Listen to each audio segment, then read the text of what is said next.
El ser y la nada, por Jean-Paul Sartre. 29. Segunda parte. El ser para sí. Capítulo 3. La trascendencia. 2. De la determinación de la negación. ¿A qué ser es presencia el para sí? Señalemos, ante todo, que la cuestión está mal planteada. El ser es lo que es. No puede poseer en sí mismo la determinación que responde a la pregunta ¿cuál? En una palabra, la pregunta no tiene sentido, salvo si se plantea en un mundo. Por consiguiente, el para sí no puede ser presente a esto más bien que aquello, ya que su presencia es lo que hace que haya un esto más bien que un aquello. Nuestros ejemplos nos han mostrado, sin embargo, un para sí que niega concretamente ser tal o cual ser singular. Pero era porque describíamos la relación de conocimiento cuidando, ante todo, de sacar a la luz su estructura de negatividad. En este sentido, por el hecho mismo de ser develada con ejemplos, esa negatividad era ya secundaria. La negatividad como trascendencia originaria no se determina a partir de un esto, sino que hace que un esto exista. La presencia originaria del para sí es presencia al ser. Diremos, pues, que es presencia a todo el ser. Recaeríamos entonces en nuestro error precedente, pues la totalidad no puede venir al ser sino por el para sí. Una totalidad, en efecto, supone una relación interna de ser entre los términos de una cuasi multiplicidad, del mismo modo que una multiplicidad supone, para hacerlo, una relación interna totalizadora entre sus elementos. En este sentido, la adición misma es un acto sintético. La totalidad no puede venir a los seres sino por un ser que ha de ser en presencia de ellos su propia totalidad. Es, precisamente, el caso del para sí, totalidad destotalizada que se temporaliza en una inconclusión perpetua.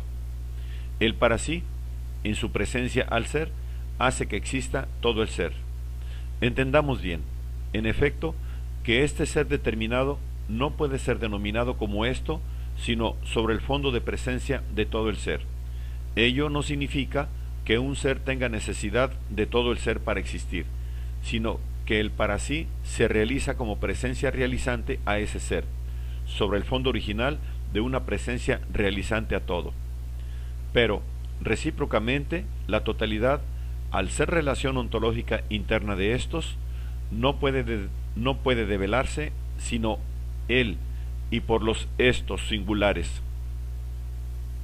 lo que significa que el para sí se realiza como presencia realizante a todo el ser, en tanto que presencia realizante a los estos, y como presencia realizante a los estos singulares, en tanto que presencia realizante a todo el ser. En otros términos, la presencia del para sí al mundo no puede realizarse sino por su presencia a una o varias cosas particulares, y, recíprocamente, su presencia a una cosa particular no puede realizarse sino por el fondo de una presencia al mundo. La percepción no se articula sino sobre el fondo ontológico de la presencia al mundo, y el mundo se devela concretamente como fondo de cada percepción. Falta explicar cómo el surgimiento del para sí al ser singular puede hacer que haya un todo y haya los estos. La presencia del para sí al ser como totalidad proviene de que el para sí ha de ser, en el modo de ser, lo que no es, y de no ser lo que es, su totalidad, como totalidad destotalizada. En efecto, en tanto que se produce el surgimiento como todo aquello que hace ser en la unidad de un mismo ser, no es el ser que se mantiene ante él como todo lo que el para sí no es. La negación originaria, en efecto, es negación radical. El para sí, que se mantiene ante el ser como su propia totalidad, siendo él mismo el todo de la negación, es negación del todo. Así, la totalidad conclusa o mundo se devela como constitutivo del ser de la totalidad inconclusa, por la cual el ser de la totalidad surge al ser. Por medio del mundo, el para sí se hace anunciar a sí mismo como totalidad destotalizada, lo que significa que, por su propio surgimiento, el para sí es develamiento del ser como totalidad, en tanto que el para sí ha de ser su propia totalidad en el mundo destotalizado. Así, el sentido mismo del para sí está fuera, en el ser, pero para el para sí aparece el sentido del ser. Esta totalización del ser no agrega nada al ser, no es nada más que la manera en que el ser se devela como no siendo el para sí, la manera en que hay ser. Esa totalidad aparece fuera del para sí, hurtándose a todo alcance, como lo que determina al para sí en su ser. Pero el hecho de develar el ser como totalidad no es alcanzar el ser, sino como el hecho de contar 2 tazas sobre la mesa no alcanza a ninguna de las 2 tazas, ni en su existencia ni en su naturaleza. No se trata, empero, de una pura modificación subjetiva del para sí, ya que, al contrario, sólo por éste es posible toda subjetividad. Pero, si el para sí ha de ser la nada por el cual hay ser, no puede haber ser originariamente sino como totalidad. Así, pues, el conocimiento es el mundo. Para hablar como Heidegger, el mundo, y fuera de eso, nada. Solo que esta nada no es originariamente aquello en que emerge la realidad humana. Esta nada es la realidad humana misma, como la negación radical por la cual el mundo se devela. Ciertamente, la sola aprehensión del mundo como totalidad hace aparecer del lado del mundo una nada que sostiene y encuadra a esa totalidad. Y esta nada es, inclusive, aquello que determina a la totalidad como tal, en tanto que la nada absoluta dejada fuera de la totalidad. Por eso, precisamente la totalización no agrega nada al ser, ya que es sólo el resultado de la aparición de la nada como límite del ser. Pero esta nada no es la nada, sino la realidad humana captándose a sí misma como excluida de ser y perpetuamente allende el ser, en comercio con la nada. Es decir, que la realidad humana es aquello por lo cual el ser se devela, como totalidad que afirma que es aquello que hace que no haya nada fuera del ser. Esta nada es posibilidad de que haya un allende el mundo, en tanto que, 1. Esta posibilidad devela al ser como mundo, y 2. La realidad humana ha de ser esa posibilidad. Constituye, con la presencia originaria al ser, el circuito de la ipseidad. Pero la realidad humana no se hace totalidad inconclusa de las negaciones, sino en cuanto desborda una negación concreta, que ella ha de ser como presencia actual del ser. En efecto, si la realidad humana fuera pura conciencia de ser negación sincrónica e indiferenciada, no podría determinarse a sí misma, y no podría, por consiguiente, ser totalidad concreta, aunque destotalizada de sus determinaciones.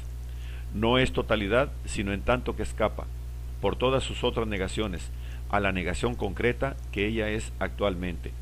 Su ser no puede ser su propia totalidad, sino en la medida en que es un trascender la estructura parcial que él es hacia el todo que ha de ser.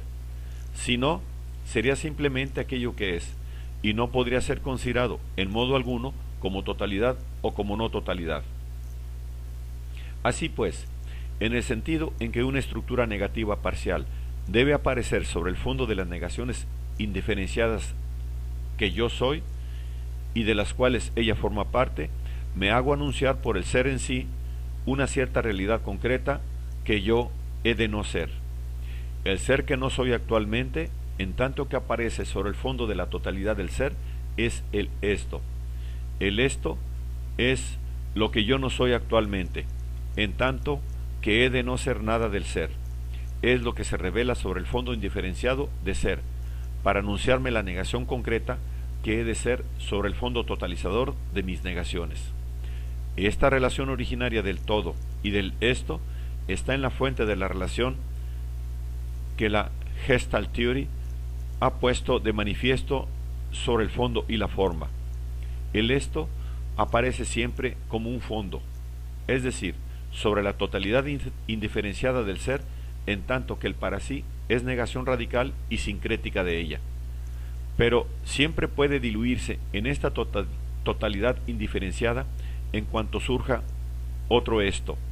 Ahora bien, la aparición del esto o de la forma sobre el fondo, siendo correlativa de la aparición de mi propia negación concreta sobre el fondo sincrético de una negación radical, implica que yo soy y no soy a la vez esa negación totalitaria, o, si se prefiere, que la soy, es, en el modo del no ser, que no la soy en el modo del ser.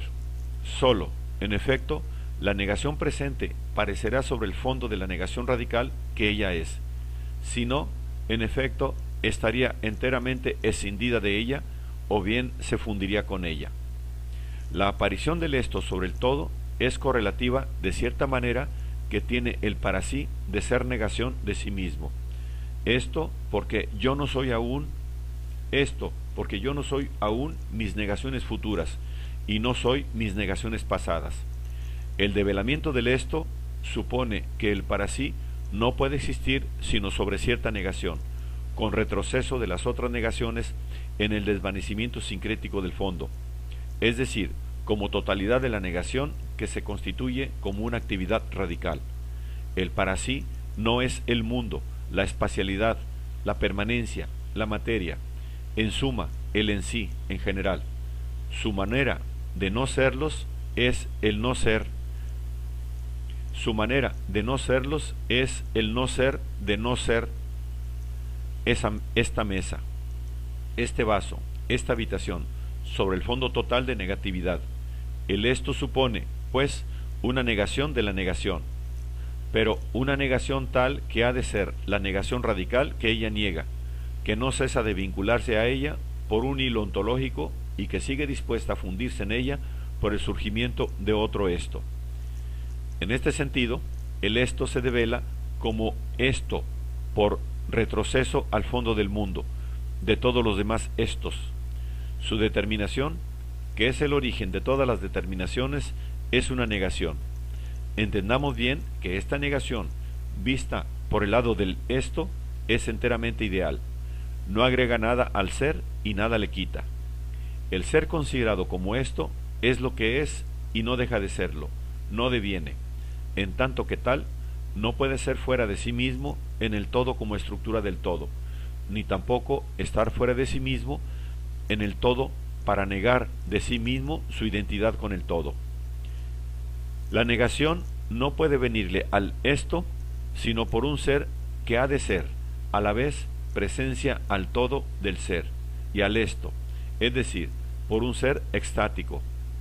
La negación constitutiva del esto, como deja al esto intacto en tanto que ser en sí, como no opera una síntesis real de todos los estos como totalidad, es una negación de tipo externo, y la relación entre el esto y el todo es una relación de exterioridad. Así, vemos aparecer la determinación como negación externa correlativa de la negación interna, radical y extática que yo soy. Esto explica el carácter ambiguo del mundo, que se devela a la vez como totalidad sintética y como colección puramente aditiva de todos los estos. En efecto, en tanto que el mundo es totalidad que se devela como aquello sobre lo cual el para sí ha de ser radicalmente su propia nada, el mundo se ofrece como sincretismo de indiferenciación. Pero, en tanto que esta nihilización radical está siempre allende una nihilización concreta y presente, el mundo parece siempre presto a abrirse como una caja para dejar aparecer uno o varios estos que eran ya, en el seno de la indiferenciación del fondo, lo que son ahora como forma diferenciada.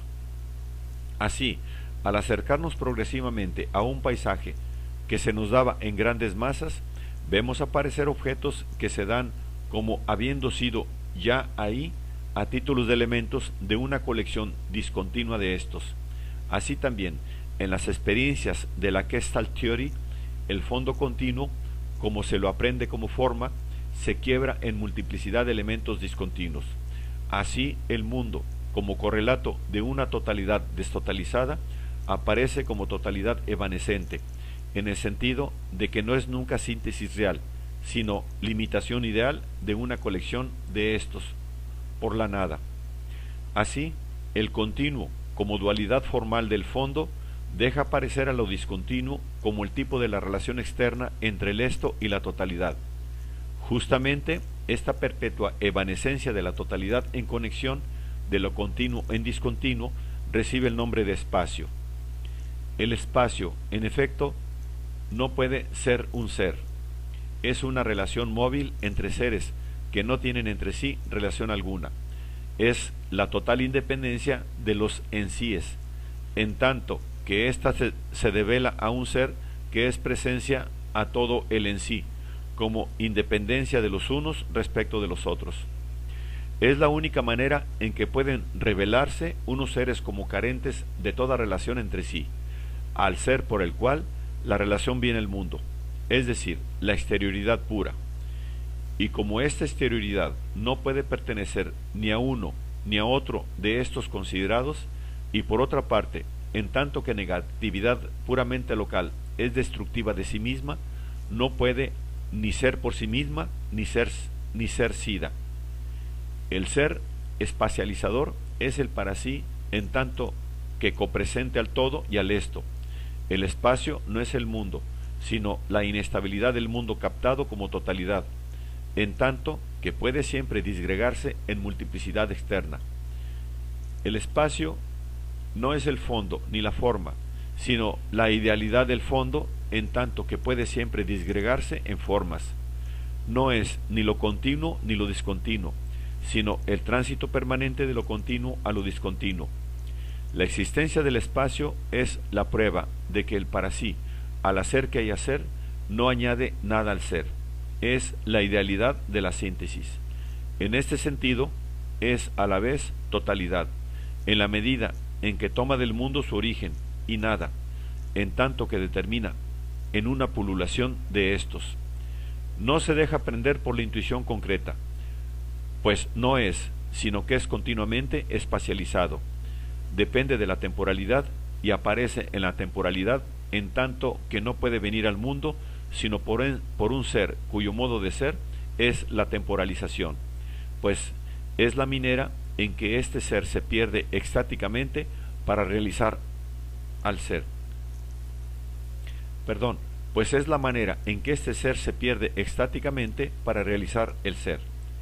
La característica espacial del esto no se le agrega sintéticamente, sino que es solamente su sitio, es decir, su relación de exterioridad con el fondo, en tanto que esta relación puede desmoronarse en multiplicidad de relaciones externas con otros estos, cuando el fondo mismo se disgrega en multiplicidad de formas. En este sentido, vano sería concebir el espacio como una forma impuesta a los fenómenos por la estructura a priori de nuestra sensibilidad. El espacio no podría ser una forma, pues no es nada. Es, al contrario, la señal de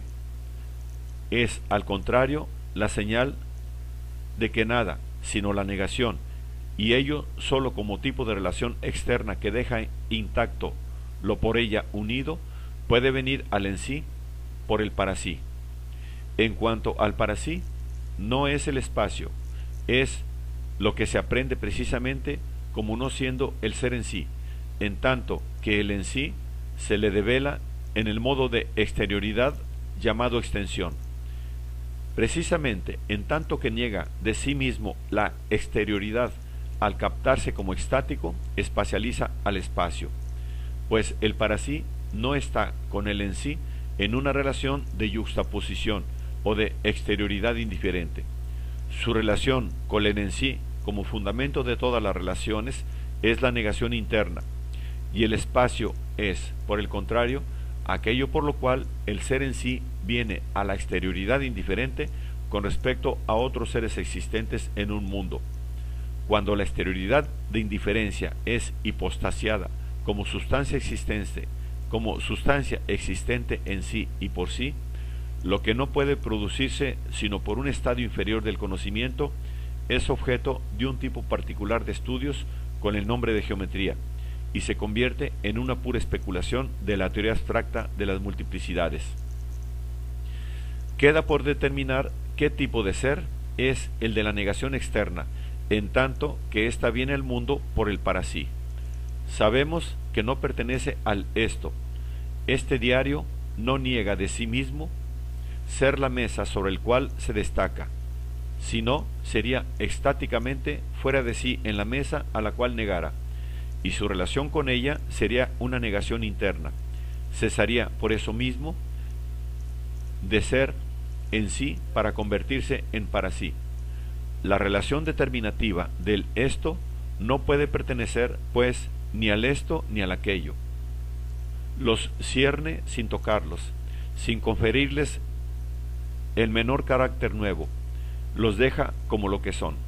En ese sentido, debemos modificar la célebre fórmula de Spinoza: Comnis determinatum est negatio, cuya riqueza Hegel proclamaba infinita, y declarar más bien que toda determinación que no pertenezca al ser que ha de ser sus propias determinaciones es negación ideal. Por otra parte, sería inconcebible que fuera de otro modo. Aun si consideráramos las cosas a la manera de un psicologismo empírico criticista, como contenidos puramente subjetivos, no se podría concebir que el suyo realizara negaciones sintéticas internas entre esos contenidos, a menos de serlos en una inmanencia extática radical que quitaría toda esperanza de un tránsito a la objetividad. Con mayor razón, nos es imposible imaginar que el para sí opere negaciones sintéticas deformantes entre trascendentes que él no es. En este sentido, la negación externa constitutiva del esto no puede parecer un carácter objetivo de la cosa, si entendemos por objetivo lo que pertenece por naturaleza al en sí, o lo que, de una manera o de otra, constituye realmente al objeto como es. Pero no debemos concluir de aquí que la negación externa tenga una existencia subjetiva como puro modo de ser del para sí. El tipo de existencia del para sí es pura negación interna. La existencia de una negación externa en él sería dirimente con respecto a la existencia misma. La negación externa no puede ser, por consiguiente, una manera de disponer y clasificar los fenómenos, en tanto que estos serían sólo fantasmas subjetivos, y tampoco puede subjetivizar al ser. Su develamiento, en tanto, es constitutivo del para sí. Su exterioridad misma exige, pues, que permanezca en el aire, exterior tanto al para sí como al en sí. Pero, por otra parte, precisamente porque es exterioridad, ella no puede, el por sí, rechaza todos los soportes. Es un self-standing por naturaleza, y sin embargo no puede referirse a sustancia alguna. Es una nada. Precisamente porque el tintero no es la mesa, ni tampoco la pipa, ni el vaso, etc., podemos captarlo como tintero. Y, empero, si digo, el tintero es la mesa, no pienso nada. Así, la determinación es una nada que no pertenece a título de estructura interna, ni a la cosa, ni a la conciencia, sino que su ser es ser citado por el para sí a través de un sistema de negaciones internas en las cuales el en sí se devela en su indiferencia a todo lo que no es. En tanto que el para sí se hace anunciar por el en sí, aquello que él no es, en el modo de la negación interna, la indiferencia del en sí es tanto que indiferencia para el sí ha de no ser, se revela en el mundo como determinación.